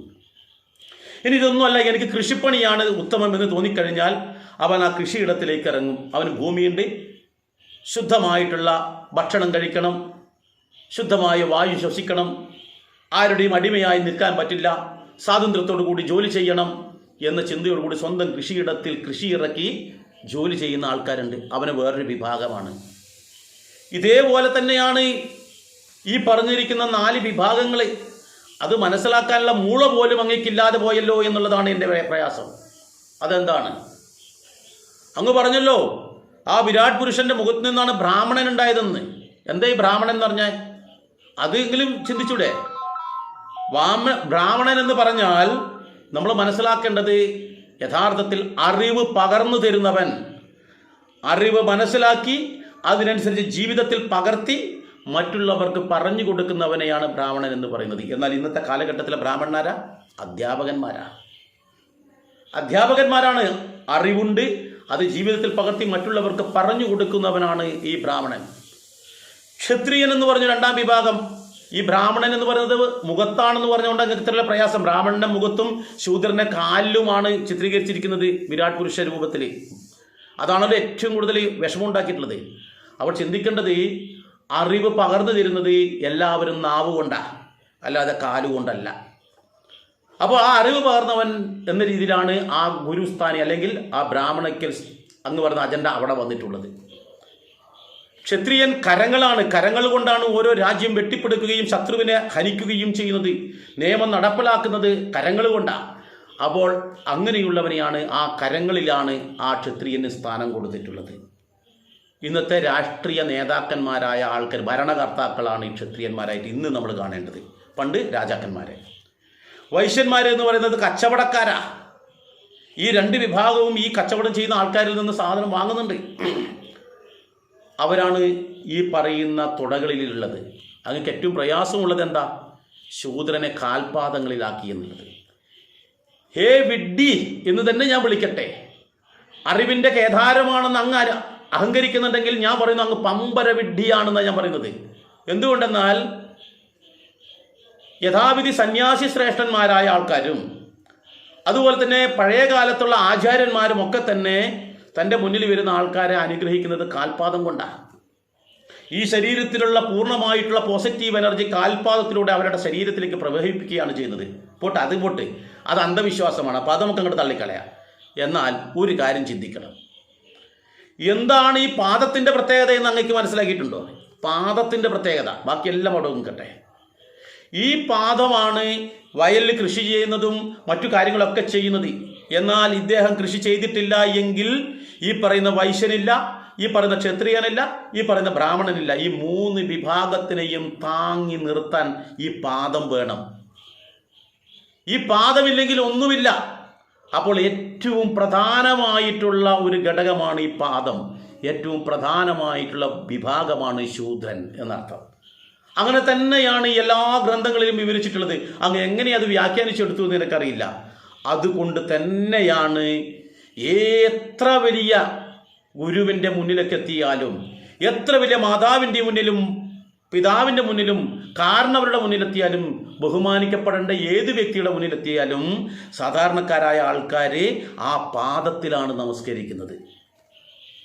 അവരുടെ മുഖത്ത് പോയി നമസ്കരിക്കാറില്ല, അവരുടെ നെഞ്ചത്ത് പോയി നമസ്കരിക്കാറില്ല, തൊടകളിൽ നമസ്കരിക്കാറില്ല, കരങ്ങളിൽ നമസ്കരിക്കാറില്ല, പാദങ്ങളില്ല. കാരണം ഈ വിരാട് പുരുഷന്റെ ഏറ്റവും ശ്രേഷ്ഠമായ സ്ഥാനം എന്ന് പറയുന്നത് പാദമാണ്. ആ പാദത്തിലാണ് എല്ലാവരും നമസ്കരിക്കുക. ഈ ബ്രാഹ്മണനായാലും ക്ഷത്രിയനായാലും ആരായാലും വന്നിട്ട് ഈ പാദങ്ങളിൽ നമസ്കരിക്കണം. ആ പാദങ്ങളാണ് ശൂദ്രന് കൊടുത്തിട്ടുള്ളത്. എന്നാൽ അതുപോലും തിരിച്ചറിയാതെ ഹിന്ദുവിനെ കുറ്റം പറയണമെന്നുള്ള ചിന്തയോടുകൂടി അങ്ങ് ഈ ചെയ്തു കൂട്ടുന്ന കോപ്രായങ്ങളുണ്ടല്ല, അതൊന്നും അധിക കാലം വില പോവില്ല എന്നുകൂടി മനസ്സിലാക്കുക. പിന്നെയും എന്തോ പറയാനുണ്ട്, അതുകൂടി പറയും. ഈ പുസ്തകത്തെ അഗ്നിക്കിരയാക്കാനാണ് ആര് പറഞ്ഞത്? Doctor BR. അംബേദ്കർ ആഹ്വാനം ചെയ്തത്. ഈ വേദങ്ങളെ ഉപേക്ഷിച്ചുകൊണ്ടാണ് ഇന്ത്യൻ ഭരണഘടന സമത്വവും സ്വാതന്ത്ര്യം നമുക്ക് വാഗ്ദാനം ചെയ്തിട്ടുള്ളത്. ഇന്ത്യയിൽ എഴുതപ്പെട്ട ഇതിഹാസങ്ങളോ പുരാണങ്ങളോ ധർമ്മശാസ്ത്രങ്ങളോ ഇന്ത്യയിലെ മനുഷ്യർക്ക് സമത്വമോ സ്വാതന്ത്ര്യമോ സാഹോദര്യമോ വാഗ്ദാനം ചെയ്യുന്നില്ല. മനസ്സിലായി. വേദം അഗ്നിക്കിരയാക്കാൻ ഡോക്ടർ അംബേദ്കർ ആഹ്വാനം ചെയ്തു പോലും. ആരാ പറഞ്ഞേ? ഏത് ഗ്രന്ഥത്തിലാണുള്ളത്? വേദം അഗ്നിക്കിരയാക്കണമെന്ന് അംബേദ്കർ പറഞ്ഞതായിട്ട് അങ്ങ് ഏതെങ്കിലും ഒരു പുസ്തകത്തിൽ വായിച്ചിട്ടുണ്ടോ? ഉണ്ടെങ്കിൽ ആ പുസ്തകത്തിൻ്റെ പേരും അതിൻ്റെ താളിൻ്റെ നമ്പറും ഒന്ന് പറ. ഇത്രാം അധ്യായത്തിൽ ഇന്ന ഭാഗത്ത് പറയുന്നു എന്നുള്ളത് വിഡ്ഢിത്തം വിളിച്ച് പറയുന്നത്. അങ്ങക്കൊരു ശീലമുണ്ട്. നാരായണ ഗുരുവിനെ പറ്റി പറയുമ്പോൾ നാരായണ ഗുരു അങ്ങനെ ചെയ്തിട്ടുണ്ട്, നാരായണ ഗുരു ഇങ്ങനെ പറഞ്ഞിട്ടുണ്ട് എന്നൊക്കെ പറയും. യഥാർത്ഥത്തിൽ നാരായണ ഗുരുവിൻ്റെ മനസ്സിൽ പോലും ഉണ്ടാവാത്ത കാര്യമൊക്കെ അങ്ങ് ഉണ്ട് എന്ന് പറയാം. അത് ഏത് പുസ്തകത്തിലാണെന്ന് വെച്ചാൽ അതറിയില്ല. ഇങ്ങനെ മറ്റുള്ളവരെ വിഡ്ഢിയാക്കാൻ വേണ്ടി പറയുന്നു അങ്ങ് വേദം അഗ്നിക്കരയാക്കാൻ വേണ്ടി പറഞ്ഞിട്ടുണ്ട് എന്ന്. എന്നിട്ട് അതിന് കൂടുതൽ അങ്ങ് ഒരു കാര്യം കൂടി പറഞ്ഞല്ലോ, ഈ വേദം ഉപേക്ഷിച്ചാണ് ഇന്ത്യൻ ഭരണഘടന മനുഷ്യന് സമത്വവും അതുപോലെ തന്നെ സ്വാതന്ത്ര്യവും വാഗ്ദാനം ചെയ്തത് എന്ന്. ആരാ പറഞ്ഞേ? വേദത്തിലുള്ളതാണ് സമത്വവും സ്വാതന്ത്ര്യവും എന്നുള്ളത്, വേദത്തിലുള്ളതാണ്. അത് മുറുക്ക പിടിച്ചും കൊണ്ട് തന്നെയാണ് അംബേദ്കർ ആ കാര്യം അവിടെ പറഞ്ഞിട്ടുള്ളത്. അതിന് വേദത്തിൻ്റെ പുറംചട്ട കണ്ടിട്ടുണ്ടോ അല്ലേ? ഇങ്ങനെയുള്ള പുസ്തകങ്ങൾ എന്തൊക്കെയോ പുസ്തകങ്ങൾ വായിച്ചിട്ടുണ്ട്, അതിൻ്റെ കൂടെയുള്ള നല്ല അറിവുണ്ട്. പക്ഷെ വേദത്തിൻ്റെ പുറംചട്ട കണ്ടിട്ടില്ല. ആരൊക്കെയോ വേദങ്ങൾ വിമർശിക്കുന്നത് കേട്ടിട്ടുണ്ട് എന്ന് മാത്രം. ഒരു കാര്യം പറയാം, അംബേദ്കർ പറഞ്ഞിട്ടുണ്ട്. ഏത് പുസ്തകം എന്നല്ല അഗ്നിക്കരയാക്കാൻ പറഞ്ഞത്? മനുസ്മൃതിയാണ്, വേദമല്ല. മനുസ്മൃതി അഗ്നിക്കരയാക്കാൻ വേണ്ടി പറഞ്ഞിട്ടുണ്ട്. അത് ഇവിടെ വിഷയം വരാത്തതുകൊണ്ട് ഞാൻ അതിന് മറുപടി പറയുന്നില്ല. അതിന് പിന്നിൽ കൃത്യമായിട്ടുള്ള കാര്യമുണ്ട്. അഗ്നിക്കരയാക്കേണ്ട ഒരു പുസ്തകമല്ല മനുസ്മൃതി. മനുസ്മൃതി കൃത്യമായി മനസ്സിലാക്കാത്തതുകൊണ്ടാണ്. അപ്പോൾ ആ വിഷയം നമുക്കിവിടെ വേണ്ട, പിന്നീടൊക്കെ സംസാരിക്കാം. ഇവിടെ സ്വാതന്ത്ര്യവും സമത്വവും വേദങ്ങളിൽ നിന്നാണ് എടുത്തിട്ടുള്ളത്. ആ വേദങ്ങളിലുള്ള ഏറ്റവും പ്രധാനമായ ഘടകവും അത് തന്നെയാണ്. എന്നിട്ട് അങ്ങ് ചോദിക്കുന്നൊരു ചോദ്യം ഉണ്ടല്ലോ, ഇന്ത്യയിൽ എഴുതപ്പെട്ട പുരാണങ്ങളോ ഇതിഹാസങ്ങളോ ധർമ്മശാസ്ത്രങ്ങളോ ഇന്ത്യയിലെ മനുഷ്യന് സമത്വമോ സ്വാതന്ത്ര്യമോ വാഗ്ദാനം ചെയ്യുന്നില്ല എന്നാണ് പറയുന്നത്. ഞാൻ ആദ്യം പറഞ്ഞ വാക്ക് ഒന്നുകൂടി പറയാം. അങ്ങ് ഒരു വിഷയത്തെ ഈ വിമർശിക്കുമ്പോൾ പഠിച്ചുകൊണ്ട് വിമർശിക്കണം. അതല്ലാതെ ആടിനെ പട്ടിയാക്കുന്ന ഒരു സ്വഭാവമുണ്ടല്ലോ. നിരവധി ആൾക്കാർക്ക് ഹിന്ദു പുരാണങ്ങളോ ധർമ്മശാസ്ത്രങ്ങളോ ഒന്നും പഠിച്ചു കാണില്ല, ഇതിഹാസങ്ങൾ വായിച്ചു കാണില്ല. അപ്പോൾ അവരുടെ കയ്യടി നേടാം, അല്ലെങ്കിൽ അവരോട് ഇങ്ങനെ എന്ന് പറഞ്ഞാൽ അവർ വിശ്വസിക്കുമെന്നുള്ളതാണ് അങ്ങയുടെ ധാരണയെങ്കിൽ തെറ്റിപ്പോയി.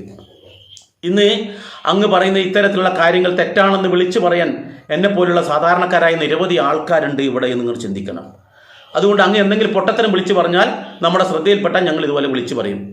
ഇതിഹാസങ്ങളിൽ സമത്വവും സ്വാതന്ത്ര്യവും പറയുന്നില്ല എന്ന് അങ്ങയോട് ആരാണ് പറഞ്ഞത്? സുന്ദരമായ സമത്വത്തെക്കുറിച്ച് വളരെ നല്ല രീതിയിൽ കാണിച്ചു തരുന്നുണ്ട് രാമായണത്തിനെ വായിച്ചിട്ടുണ്ടോ എന്നറിയില്ല. രാമായണത്തിനെ വിമർശിക്കാറുണ്ട് എന്ന് കേട്ടിട്ടുണ്ട്. എൻ്റെ മുന്നിലേക്ക് ആ വീഡിയോ വന്നിട്ടില്ല. കണ്ടു കഴിഞ്ഞാൽ അതിനെപ്പറ്റി ഞാൻ പറയാം. എന്നാൽ നമ്മൾ മനസ്സിലാക്കേണ്ടത് രാമായണത്തിലെ സുന്ദരമായൊരു നിമിഷമായിരുന്നു ഗുഹനും ശ്രീരാമചന്ദ്രനും തമ്മിലുള്ള കാഴ്ച. ഈ അവസരത്തിൽ നിഷാദ രാജാവായിട്ടുള്ള, അങ്ങയുടെ ഭാഷയിൽ പറഞ്ഞ ശൂദ്രനായിട്ടുള്ള താഴേക്കിടയിലുള്ള അദ്ദേഹത്തിനെ തൻ്റെ മാറോട് ചേർത്ത് പിടിക്കുന്നൊരു സന്ദർഭമുണ്ട്. ആരാ? ശ്രീരാമചന്ദ്രനാ, ക്ഷത്രിയനാ. അവിടെ ബ്രാഹ്മണിക്കൽ അജണ്ട പറയാൻ പറ്റില്ല, എന്നാലും ശ്രീരാമൻ അങ്ങേക്ക് ശത്രുവാണ്. അപ്പോൾ ആ ശ്രീരാമനാണ് ഈ പറയുന്ന ഗുഹനെ നെഞ്ചോട് ചേർത്ത് പിടിച്ചിരിക്കുന്നത്, ശൂദ്രനായിട്ടുള്ളത്. എന്നിട്ട് ആ ഗുഹനോട് ഒന്നിച്ചാണ് യാത്ര ചെയ്യുന്നത്. ആ ഗുഹന് നിരവധി സമ്മാനങ്ങളും അനുഗ്രഹങ്ങളും നൽകിയതായിട്ട് രാമായണത്തിൽ പറയുന്നുണ്ട്. ഇല്ലെങ്കിൽ ഒന്ന് ആരോടെങ്കിലും അന്വേഷിക്കുക, അങ്ങനെ ഒന്നും ഉണ്ടോ എന്ന്. പോട്ടെ, ഈ പറയുന്ന രാമായണത്തിൽ തന്നെയാണ് മറ്റൊരു കഥാപാത്രം ശൂദ്ര സ്ത്രീയായിട്ടുള്ള ശബരിയെ. ആ ശബരിയോട് ശ്രീരാമൻ എന്താ ചെയ്തത്? ഈ ശബരിയായിട്ടുള്ള മാതാവ് വേട സ്ത്രീയാണ്, ശ്രമണ എന്നാണ് അവരുടെ പേര് എന്നൊക്കെ ഞാൻ നേരത്തെ പറഞ്ഞിട്ടുണ്ട്. ആ ശബരി മാതാവിൻ്റെ അരികിലേക്ക് ശ്രീരാമചന്ദ്രൻ വരുമ്പോൾ ഈ ശബരി മാതാവ് അവർക്ക് എന്താ കഴിക്കാൻ കൊടുക്കുന്നവരോ? വീട്ടിലേക്ക് വരുന്നൊക്കെ നല്ല പഴങ്ങൾ അവിടെ ശേഖരിച്ച് വെച്ചിട്ടുണ്ടായിരുന്നു. ഈ പഴങ്ങൾക്ക് മധുരമുണ്ടോ?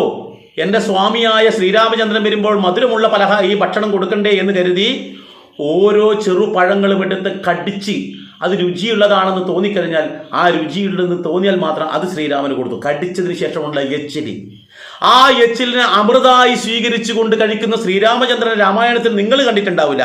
പക്ഷേ രാമായണം വായിക്കുന്ന എല്ലാ സനാതനധർമ്മ വിശ്വാസികൾക്കും ആ ശബരി മാതാവിനെയും ആ ശ്രീരാമചന്ദ്രനെയും കാണാൻ കഴിഞ്ഞിട്ടുണ്ട്. പക്ഷികളോടും വാനരന്മാരോടും സമത്വത്തിലൂടെ പെരുമാറുന്ന ശ്രീരാമനെ നിങ്ങൾ കണ്ടിട്ടില്ല അല്ലേ? ഇത് കണ്ടിട്ടില്ലാത്ത നിങ്ങളാണോ പറയുന്നത് പുരാണത്തിലോ ഇതിഹാസങ്ങളിലോ ധർമ്മശാസ്ത്രങ്ങളിലോ എവിടെയും സമത്വമില്ല എന്ന്? ഒരു കാര്യം ചിന്തിക്കാം. നിങ്ങൾ വിമർശിച്ചു, എത്ര വേണമെങ്കിലും വിമർശിച്ചോളൂ, പക്ഷേ പഠിച്ചുകൊണ്ട് വിമർശിക്കുക. നിങ്ങൾക്ക് കയ്യടി നേടാൻ ആഗ്രഹമുണ്ടാവും, കയ്യടി വേണമെന്നുണ്ടെങ്കിൽ നിങ്ങൾ അതിനനുസരിച്ച് പറഞ്ഞോളൂ. പക്ഷേ ആധികാരിക ഗ്രന്ഥങ്ങളെ വെച്ചിട്ട് നിങ്ങൾ പറയരുത്. ആനുകാലിക രാഷ്ട്രീയ സാഹചര്യം വെച്ച് പറഞ്ഞോളൂ. ആധികാരികമായിട്ട് ഗ്രന്ഥങ്ങൾ നമുക്കിവിടെ മുന്നിലുണ്ടാകുമ്പോൾ ആ ഗ്രന്ഥങ്ങളിലുള്ള കാര്യങ്ങൾ തെറ്റാണെന്ന് വളച്ചൊടിച്ച് വികൃതമാക്കിയിട്ട് പറയുമ്പോൾ നിങ്ങൾ ചെയ്യുന്നത് ഏറ്റവും ദുഷ്ടപ്രവൃത്തിയാണ്. ഭക്ഷണത്തിൽ വിഷം ചേർക്കുന്നതിന് തുല്യമാണ്. ഏറ്റവും വലിയ പാതകമാണ് നിങ്ങൾ ചെയ്യുന്നത്. കാരണം എന്താ? ശുദ്ധമായ പുരാണ ഗ്രന്ഥങ്ങളിൽ നിങ്ങളുടെ വാവിൻ തുമ്പിൽ നിന്നും അത് മറ്റുള്ളവർക്ക് പകർന്നു കൊടുക്കുമ്പോൾ അതിൽ വിഷം ചേർത്തിട്ടാണ് കൊടുക്കുന്നത്. എത്രയോ ആൾക്കാരെ വഴിതെറ്റിക്കുന്ന തരത്തിലുള്ള വിഷം. ഇതിന് നിങ്ങൾക്ക് സമൂഹം മാപ്പ് തരില്ല. വരും തലമുറ നിങ്ങൾക്ക് മാപ്പ് തരില്ല. നിങ്ങൾ ചെയ്യുന്നത് വരും തലമുറയെ വഴിതെറ്റിക്കുന്ന തരത്തിലുള്ള ഒരു പ്രചരണമാണ്. അതുകൊണ്ട് ബഹുമാനപ്പെട്ട ശ്യാംജിയോട് പറയാനുള്ളത്, ഇനിയെങ്കിലും ഒന്ന് നന്നാവാൻ നോക്ക്. എന്തേ നിങ്ങൾ നന്നാവാത്തത്? നിങ്ങൾക്ക് ഇത്രയും അറിവും പാണ്ഡിത്യമുണ്ടെന്ന് നിങ്ങൾ ചിന്തിക്കുന്നുണ്ടല്ലോ, അത് നല്ല കാര്യത്തിന് ഉപയോഗിക്കുക എന്ന് മാത്രം പറഞ്ഞുകൊണ്ട് നിർത്തുന്നു. നന്ദി, നമസ്കാരം.